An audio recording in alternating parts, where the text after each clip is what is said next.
Hello, ladies and gentlemen. Welcome back to another interview. It is your host, Amon Wolf of the Chaos and Harmony podcast. I just want to say there are no good wolves in this chaotic harmony. And welcome back to a wonderful adventure as we embark on something bizarre. Today's guest is not just anyone in the pro wrestling scene. He is the barker of the bizarre, Rika Wildlee. What is up, Rika? How we feeling? Hey, man, doing great. I'm doing great, man. Feeling amazing. Looking forward to the next couple of stops on the old freak show trail, if you get my drift. But mostly, overall, I've been great. Just trying to keep everything going, everything together, and pushing as much as I can. And I really appreciate you taking time to have me on your podcast. Welcome to Chaos and Harmony, the Ringside interview. You call yourself the barker of the bizarre. For those brave enough to step into your world, what exactly does that mean? Well, okay, so I'm gonna go ahead and kind of explain it. Most people see the crazy face and they see the scary mask or whatever, and they immediately think that I'm just this bad, scary clown guy, this, that, and third. But the fact is my whole entire gimmick is built around the fact that everybody wears a mask. Everybody is different in their own way, and it doesn't matter how you look. Don't judge a book. You know what I'm saying? You know, I just because I look different doesn't mean that I'm not the same as you. We're all unique, and we all have our own flaws and our own talents, and this, that, and the other. But I want to show you that you don't have to immediately judge me based off just what you see, and that goes for everybody in the world. But overall, I'm a huge history buff, and the barker of the bizarre. The very back in the day, wrestling that we know and love, the carnival, aesthetic of everything, the predetermined outcomes, the outlandish gimmicks, all of that craziness, all started at the carnival. And the very, very, very first gimmick that was ever presented in front of a crowd, as far as presenting it as professional wrestling, was the carnival barker. He came out, one, come on, step right up. Let me explain to you what the matches are going to happen, this, that, and the other. You know what I mean? And I thought there's a lot that can be done with that. And I could explain it to a generation of children or youth, younger people that don't know why they enjoy what they enjoy. They love wrestling, of course, but if they understood the history of the product as a whole, then they would enjoy everything so much more, I think. I like that a lot. I like that answer. You laid it out there completely. I also have one of my favorite clowns on the wall, so that's what I was pointing out. You were talking about the carnival and everything. Your look and presentation immediately tells people they're dealing with something different. What does that wild, colorful, chaotic energy come from? Where does the barker come from? See, the thing is the whole history of Rika Wildlee, the character, and all of that is Richard Wildlee lost his son, who was like 6 or 7 at the time, and his wife in a house fire. Okay, I've got all of this wrote out in story form on my Facebook. I'll have to show it to you one day. But lost his wife and son. His wife Kelsey, his son Rika, lost him in a house fire. Months and months go by. He's just in a full-on depression, this, that, and the other, and he ends up needing to look for a job because he has this little rundown apartment. He goes to the local library to get on a computer to put in job applications and things like that. And as he's walking through the aisle of books with bookcases on both sides, a book falls out at his feet. And he picks it up and he looks, and it's the same book that he used to read his son before bed. And it's called Beyond the Big Top, The Carnival Awaits. And he opens it up, and a ticket falls out, lands at his feet. He picks it up, he reads it, and it just says Admit 1. That's all it says, Admit 1. Nothing more, nothing less. So he goes, okay. He takes the book, closes it, doesn't even go to get on the computer, just takes the book, buys it, and leaves, and goes home. So he's sitting there and he's flipping through the pages that night. He's drinking a little bit. We'll leave it at that.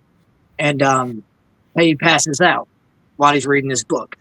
When he goes to sleep, he goes into this super huge, just endless carnival world with a carnival in the distance. It's thunder and lightning everywhere, and it's a carnival in the distance. He's standing on a hill overlooking this carnival down below in like this valley area. And he hears this voice coming over the whole world, it seems, going, welcome. Do you know why you're here? And Rick was going, dude, I don't even know where here is. Like, I am so lost. And he goes, well, I've seen your aches, I've seen your pains, I've seen your struggles and torments. I know what you've lost, and I have the power to give it back to you. I know about your family, and they're not gone. They're just on the other side of the veil. So it piques Richard's interest, and he goes, well, how is that even possible? They're gone, And he goes, if you help me keep the power on at this carnival, keep the lights on, keep the lights bright and shining by collecting the essence of the fallen, of the ones who are truly bad in the world, the ones who do the real harm, to the world, that cause darkness and torment. If you will bring their essence to me to keep the lights bright here, then I will grant you your family back. And Richard, without even thinking about it, signs the paper. He's done. He's all in. He never got a timeline of how long he's got to do this before his family can return. So he kind of screwed himself and got stuck as this endless, carnival barker pulling in the essence. And that's why when I'm wrestling, there's sometimes I'll come out to the ring doing my entrance, and my lights are very, very dim. They're on, and you can tell, but they're just dim. And it's because I've lost a couple matches before that. The more I lose, the dimmer the lights get. The more I win, the brighter they get. And that's kind of how that happened, and that's the start. He ended up taking his son's name, which is Rika.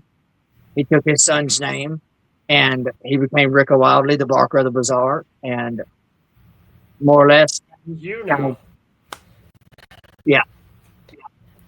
You've been wrestling since 2021. Yes. And trained under Dapper Dan at United Wrestling Entertainment Academy of Central Louisiana. Yes. What did your training teach you about surviving in this bizarre business of pro wrestling? You either got it. There's only two ways to really survive it on it. Well, actually, I would say three ways, but you either got to have thick skin and not let things that are said or done or any of that affect you in any, derail your progression. You know what I'm saying? Or you've just got to physically deal with it, and that could cause, either way of those deals could cause a big issue. But if you come to grips with the fact that, just like I did, it was in training, it's been since I've been traveling, it's been all over the place. And if you have the mentality and understand the concept that people, no matter if it's good, bad, hyping you up, tearing you down, it doesn't matter. People are going to talk. They've been doing it since words became a thing. They haven't shut up yet, and they're not going to. There's going to be ones that think you are the man. There's going to be ones that think you are the worst piece of garbage in the world that ever walked the face of this earth. But guess what? You can't appease everybody. The only person that you have value in making, understand, and believing in everything you're doing is the one looking back at you in the mirror. So don't worry about what everybody else has got going on, because the only one you've got to impress is the you of yesterday. Understand that. Wow. Great words from Rika Wildlee. Your television debut came on February 21st of 2026 when the lights came on and Rika Wildlee stepped onto television for the first time. What did the Barker have to say about finally being in that spotlight? Nothing. I mean, I done exactly what I do every time, whether it's 5 people in the crowd, 100 people in the crowd, or potentially on TV in front of thousands of people. I do the same thing every time. When the gimmick goes up and then the curtain gets pulled and the music hits, you know, I go out there and I look to entertain. I look to give whoever is watching and paying attention to what I'm bringing to the screen or to the ring.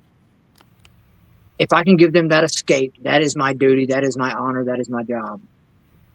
That's what I look to do every time. Let it be one person or a million people. It doesn't matter. I'm going to give it to them.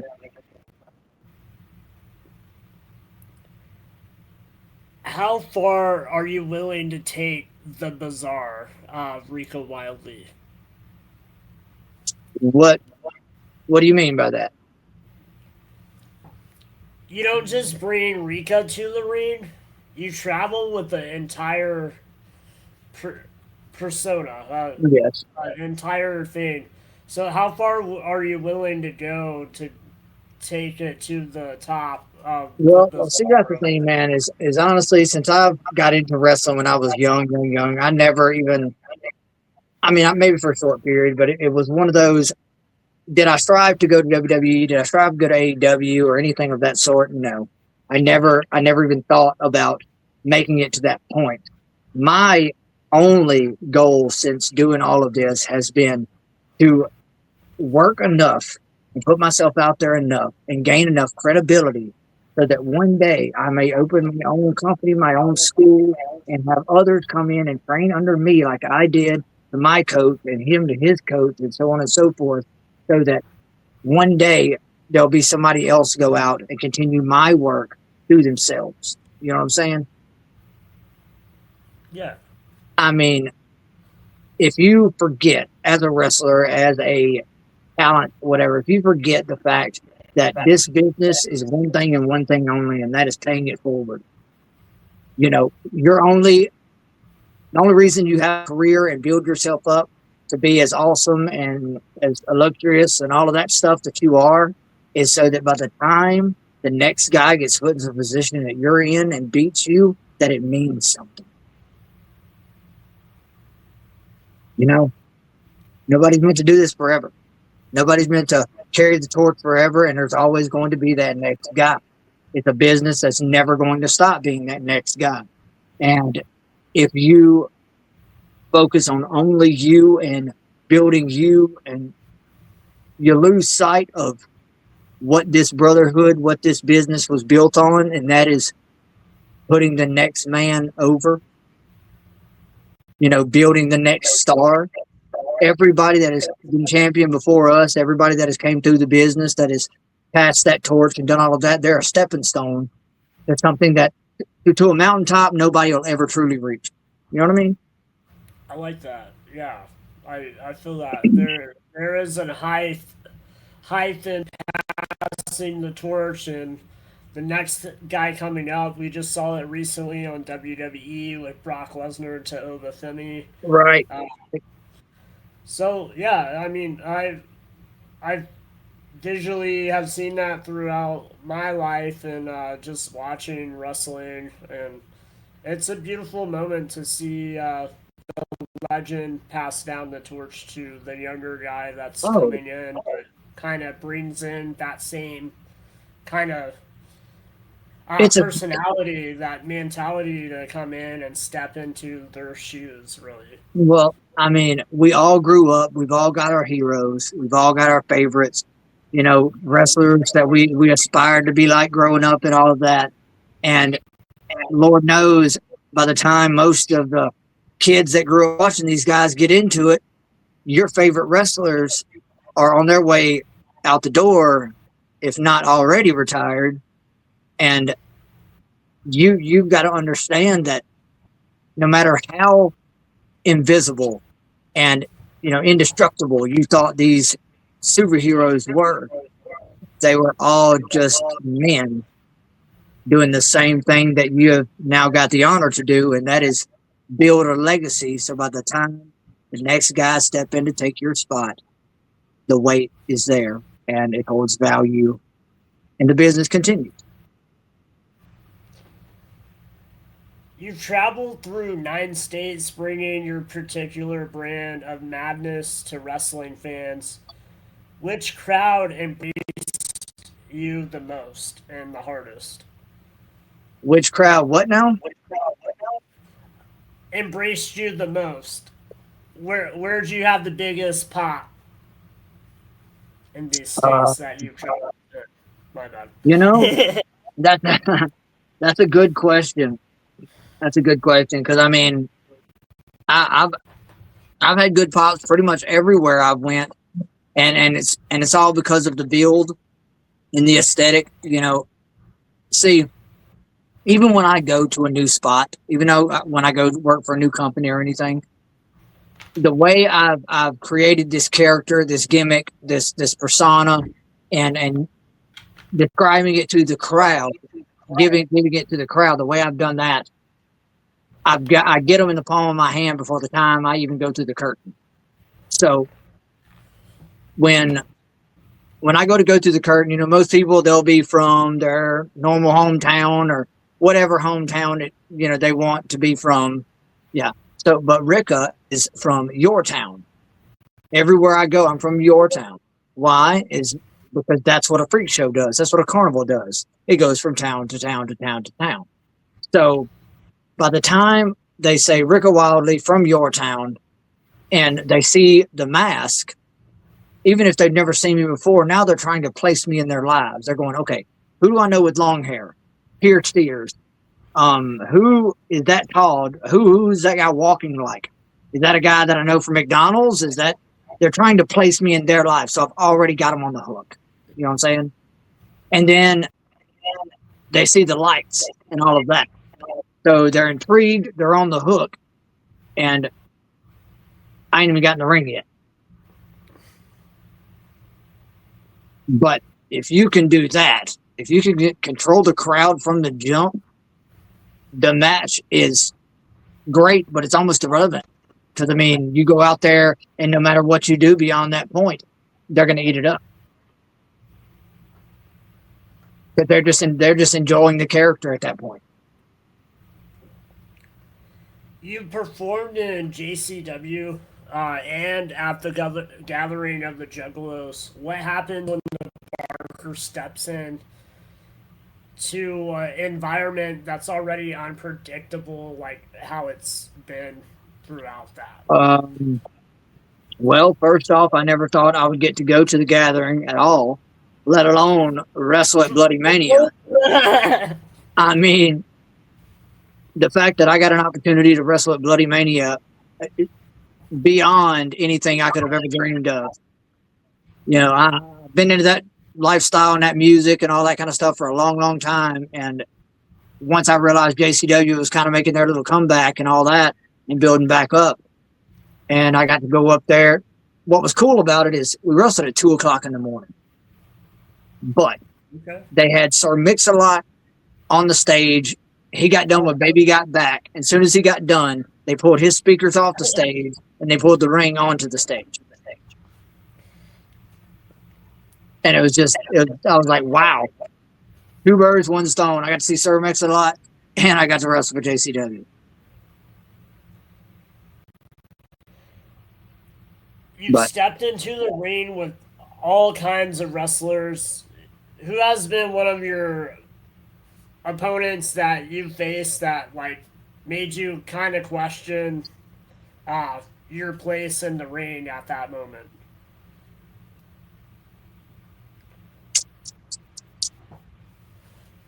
Oh, that's a hard one. That's a good one. I don't usually get stumped on podcasts, but that's good. I don't know, man. There's been a lot, and what's great about it, and then just being straight up, what's great about it is the fact that I do my best to wrestle outside of my comfort zone. I want to wrestle somebody that it isn't my style or isn't something that I'm normally used to working or something of that sort. Because if I find out prior to who I'm going to be working, I'll go and I'll try to look them up on YouTube or something like that just to see their style. You know what I mean? And if at all possible, I don't mind. It helps me learn about myself. It helps me stay on my toes. You know what I mean? Working people do with different styles and different ways of selling, different ways of taking moves and giving moves and all that kind of stuff. Okay, okay, I like that. Um, so leading into my next question, my bad. Well, you're good. uh, you've already collected 7 championships in your career. When you look at gold, does it satisfy you or does it just make you want more? No, no, No? it humbles me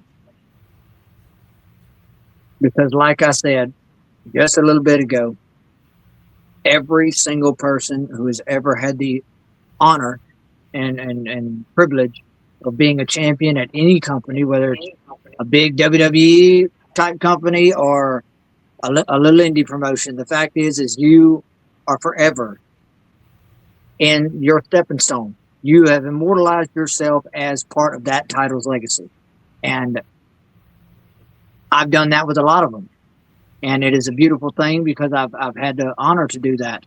But it ultimately is only doing one thing for me, and that is building value on my name. So one day people will look at me as credible enough to go, I would love to be trained by him.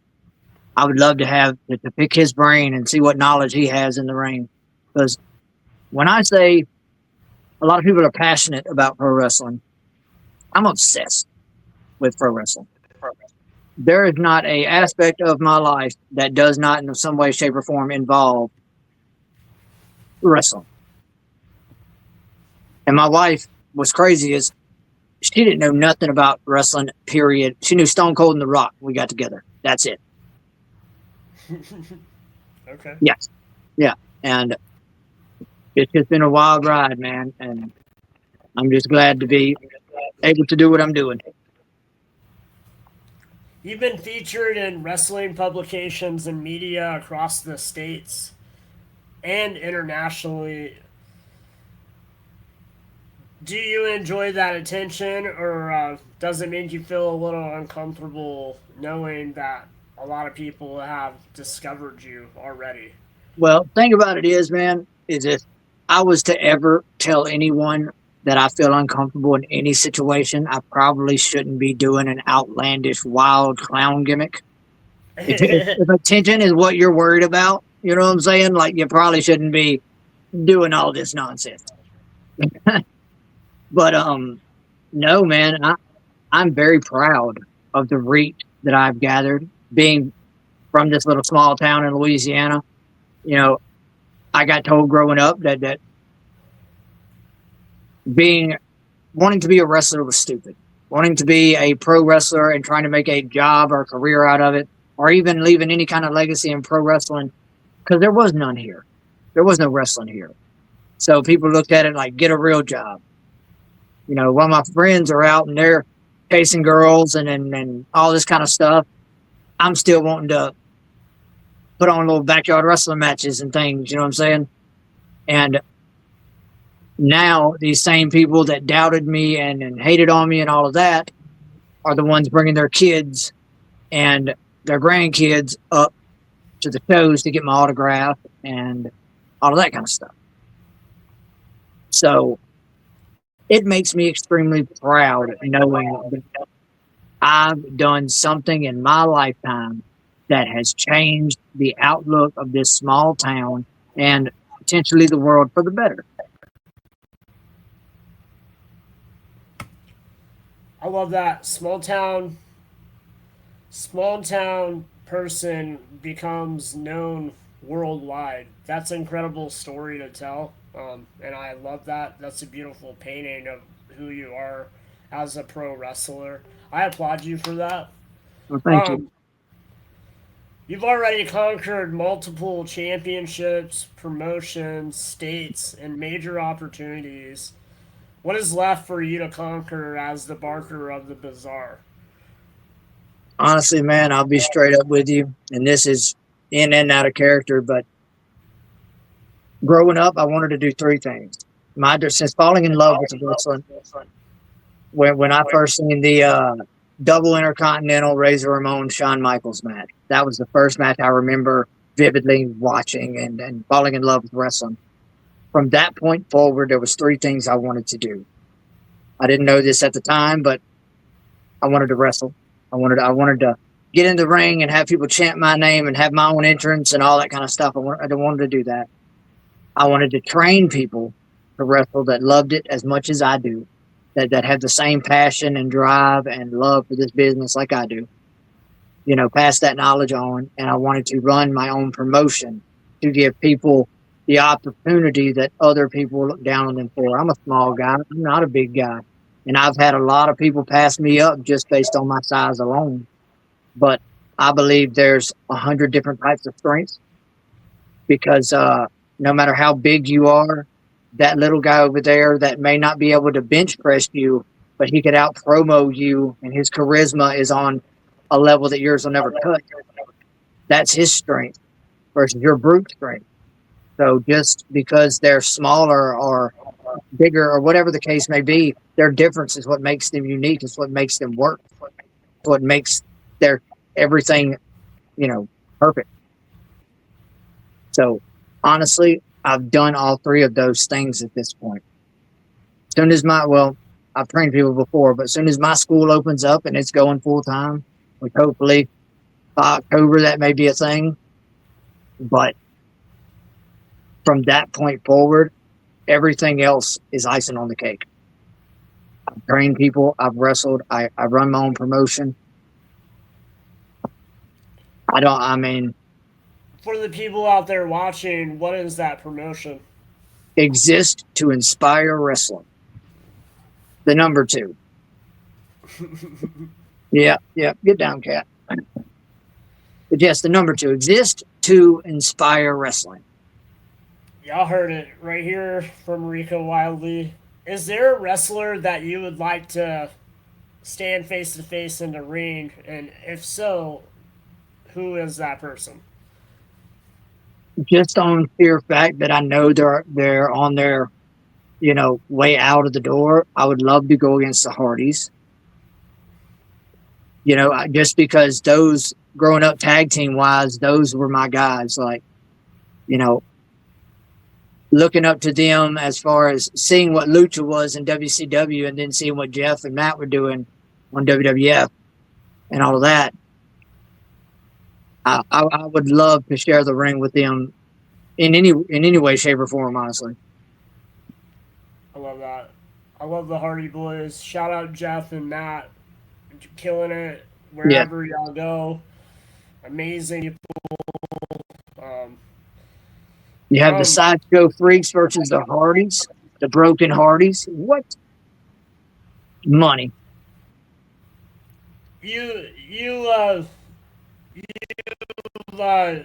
been in a faction called the Family Affiliated. I met you through the Family Affiliated here in Oklahoma at Renegade Wrestling Entertainment. Yes. What's that faction like for the people watching that might not know about what the Family Affiliated is? Well, so I created an audio book that I'm going to give you a little bit about it. But if people want to dig deeper and understand the characters of the Family Affiliated, that's the best way to do that. It's on my YouTube. But the Family Affiliated is a freak show family of, freaks. Back in the day, that's what they done, is they would collect freaks along their travels and to give new attractions and new oddities and things like that to different crowds. So every one of us in the Family Affiliated have brought something different to make this whole freak show realm whole. I say whole, as you know, as a unit. But you've got Rika Wildlee, the barker of the bazaar. Then you've got Gluttony, the big top butcher. You know, his whole backstory is his name used to be Landfill. He was an average Joe. You know, he was just an average butcher at the carnival. That's what he done. He just made food for people, this, that, and the other. And over time, he saw families, a husband, a wife, a child, and they're walking through the carnival, playing the games, having a good time. But when the dad turns a little quick, he's seen the son flinch, and he's seen the mom pull her sleeve down a little lower than it was, covering up a bruise. You know, and then he's seen the husband just playing Mr. Happy-Go-Lucky like nothing was ever wrong, when in truth, the wife and son were being abused at home. They're playing, wearing that mask in public. You know what I'm saying? Playing Mr. Happy-Go-Lucky, happy family, and all of that. And Gluttony saw through that and took it upon himself to rid the world of that true darkness and that true hatred, and carry a few to his meat locker. And yeah.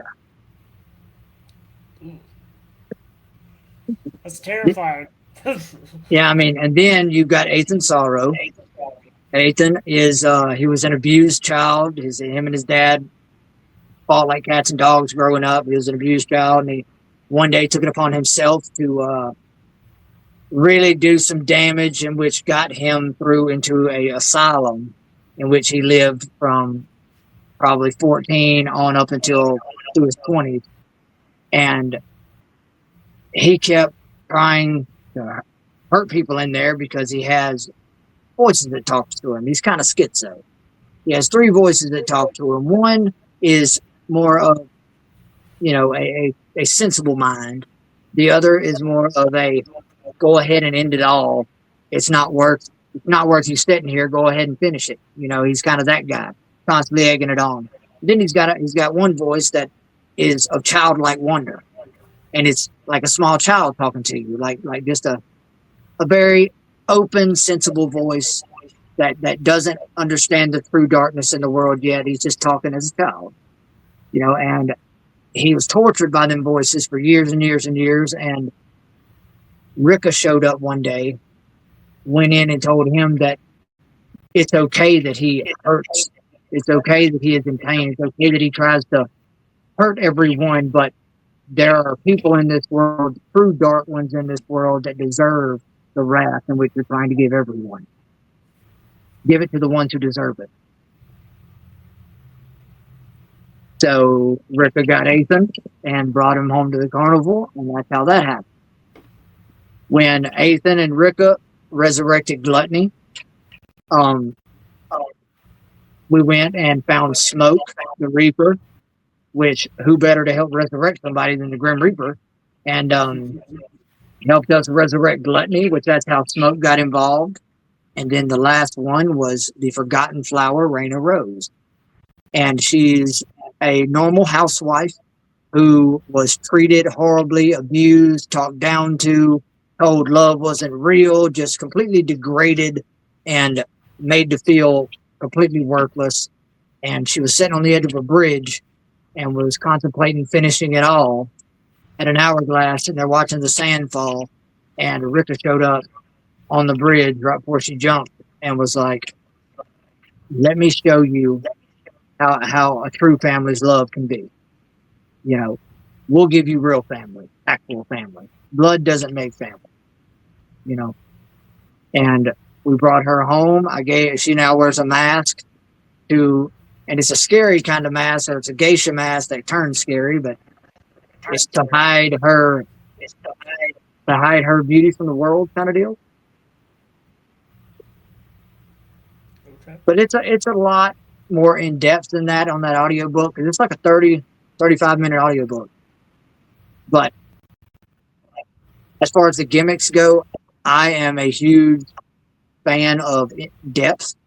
I want to understand why these characters are like the way they are. You know what I mean?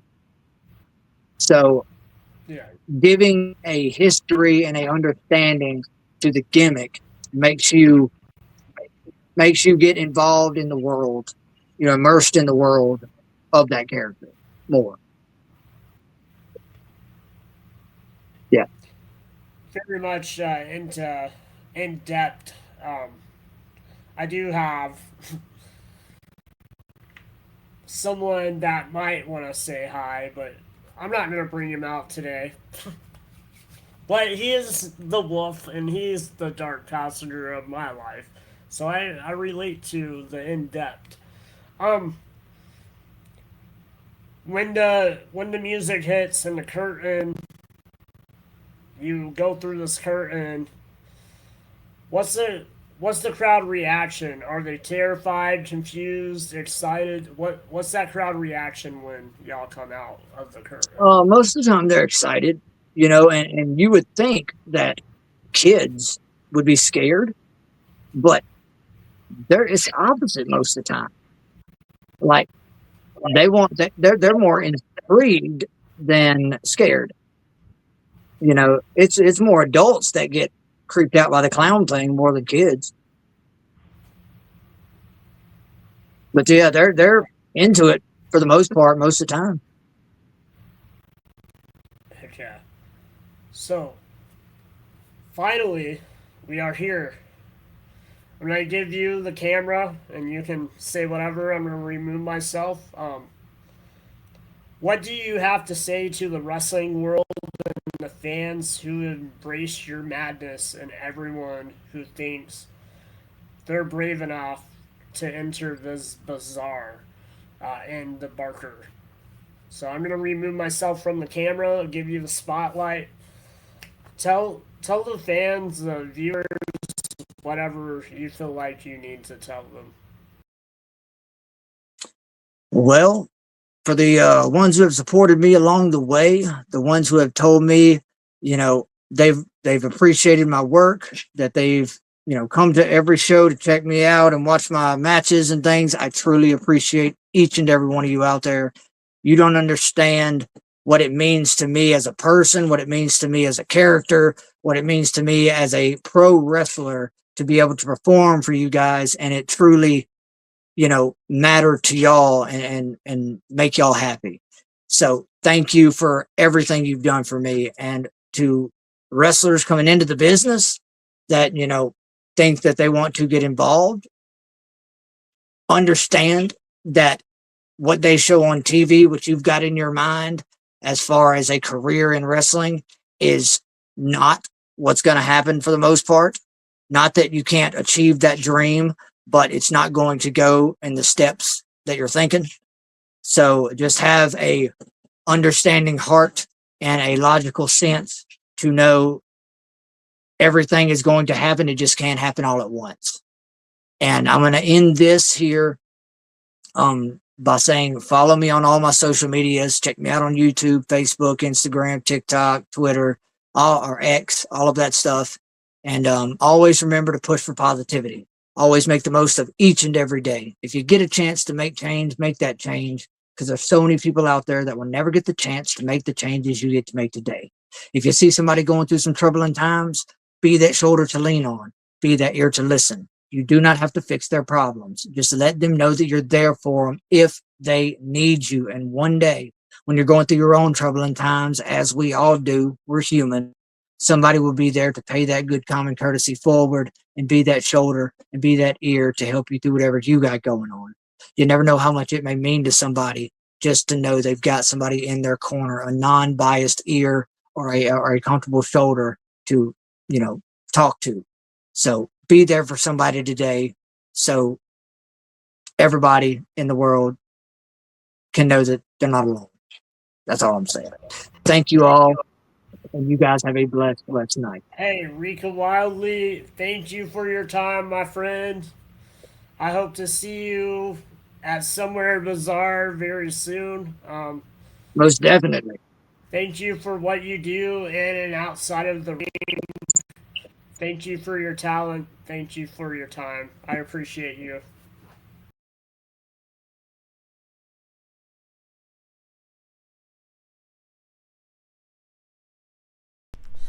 Hey guys, we've done a few interviews already in the Ringside interviews. I just want to say thank you to all my guests that have come and told us a little bit about themselves and what they do in the pro wrestling scene. This is a give back. So thank you guys to everyone in the wrestling scene that embarks on a journey just like me to come into the pro wrestling space and do what they do. I want to applaud you and thank you for the time and your energy that you put inside of pro wrestling. Again, please like, subscribe this interview, and enjoy the ride of the Ringside interview. Thank you so much.